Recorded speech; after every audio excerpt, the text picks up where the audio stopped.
രാഷ്ട്രീയ സ്വയം സേവക് സംഘിൻ്റെ RSSൻ്റെ പരമോന്നത നേതാവായിട്ടുള്ള മോഹൻ ഭാഗവതിൻ്റെ ഒരു പ്രസ്താവന വന്നു.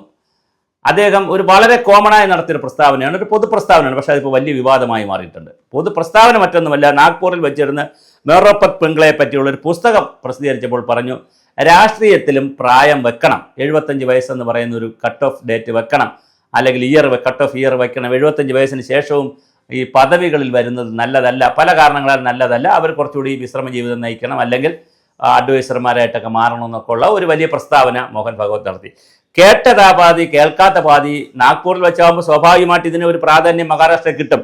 ശിവസേനയുടെ താക്കറെ വിഭാഗം ഉടൻ തന്നെ രംഗത്ത് വന്നു. ഇത് മോഡിയെ മാറ്റുന്നതിന് വേണ്ടിയുള്ള നമ്പറാണ്. അടുത്ത മോഡിക്കെതിരെ യോഗി ആദിത്യനാഥിനെയോ അല്ലെങ്കിൽ മറ്റ് അമിത്ഷായോ മറ്റാരെയോ പകരം വയ്ക്കാനുള്ള ഒരു ശ്രമമാണെന്നുള്ള നിലയിൽ പറഞ്ഞു വന്നു. പക്ഷെ അപ്പോൾ തന്നെ അതിന് BJP ഹാൻഡിലുകളിൽ നിന്ന് മറുപടി വന്നു. എക്സെപ്ഷൻ കൊടുക്കേണ്ടി വരും നമുക്ക്.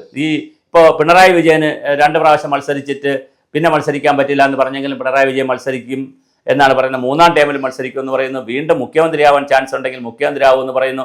ഇപ്പോഴും പ്രധാനമന്ത്രി 3ാമത്തെ ടൈമാണ് വന്നിരിക്കുന്നത്. പല അഭ്യൂഹങ്ങളുമുണ്ട്. അദ്ദേഹം സന്യാസിക്കാൻ പോകും, കാരണം അദ്ദേഹം കുടുംബജീവിതമൊന്നും സീരിയസ് ആയി നയിക്കുന്ന ആളല്ല. അപ്പോൾ അതുകൊണ്ട് അമ്മയും മരിച്ചുപോയി, അദ്ദേഹം സന്യാസ ജീവിതത്തിന് പോകുമെന്ന് പറയുന്നു. ഈ ടൈം കൂടെ കഴിഞ്ഞാൽ, 2 വർഷം കൂടെ കഴിഞ്ഞാൽ അദ്ദേഹം സന്യാസ ജീവിതത്തിന് പോകുമെന്ന് പറയുന്നു. അല്ല, വേറെ ചിലർ പറയുന്നു വീണ്ടും അദ്ദേഹം മത്സരിക്കുമെന്ന് പറയുന്നു. പിന്നെ അതേസമയം 75 വയസ്സ് കഴിഞ്ഞാൽ മത്സരരംഗത്ത് നിൽക്കുന്നത് ശരിയല്ല എന്ന് മോഹൻ ഭാഗവത് പറയുന്നു. എന്നാൽ അവിടെ എക്സെപ്ഷൻ കൊടുക്കുമോ എന്നുള്ള ചോദ്യം. അങ്ങനെ വലിയ രാഷ്ട്രീയ വിവാദമാണ് ഇന്ന് RSS ഹാൻഡിലുകളിലും BJP ഹാൻഡിലുകളിലും പൊതുമണ്ഡലത്തിലും നടക്കുന്നത്. RSSും BJP ഇതിനെ പ്രതിരോധിക്കുന്നത് മോദിയെ ഉദ്ദേശിച്ചല്ല പറഞ്ഞത് എന്നുള്ളതാണ് ഇതിൻ്റെ പ്രതിരോധം. എന്തായാലും വളരെ വലിയ തോതിലുള്ള ഒരു പ്രതിരോധത്തിലേക്ക് BJP RSS ഇപ്പോൾ ഈ വിഷയത്തിൽ വന്നിട്ടുണ്ട്.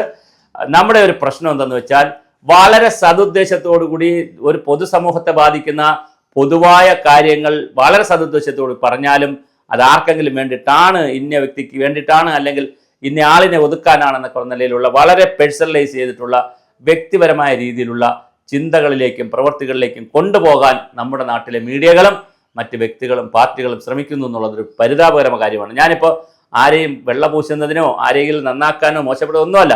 വളരെ കോമൺ ആയിട്ടുള്ള പ്രസംഗങ്ങൾ പറയുമ്പോൾ, വളരെ കോമൺ ആയിട്ടുള്ള തത്വങ്ങൾ പറയുമ്പോൾ ആ തത്വത്തെ പിടിച്ചെടുത്തിട്ട് ഇങ്ങനെ ചെയ്യുന്നത് വളരെ മോശമാണ്. എന്തായാലും മോഹൻ ഭാഗവതിൻ്റെ പ്രസ്താവന വലിയ വിവാദമായി കൊണ്ടിരിക്കുന്നു. മഹാരാഷ്ട്രയിലെ ബാൽ താക്കറെ വിഭാഗവും ശിവസേന വിഭാഗവും എല്ലാം അത് ഏറ്റുപിടിച്ചിട്ടുണ്ട്. അതിനെ തുടർന്ന് RSSും BJPയും പ്രതിരോധിക്കാൻ വന്നിട്ടുണ്ട്. ഇനി ഇത് ബാക്കി എന്തൊക്കെ അനുരണനങ്ങൾ ഉണ്ടാക്കുമെന്നുള്ളത് നമുക്ക് കാത്തിരുന്നു കാണേണ്ടതാണ്.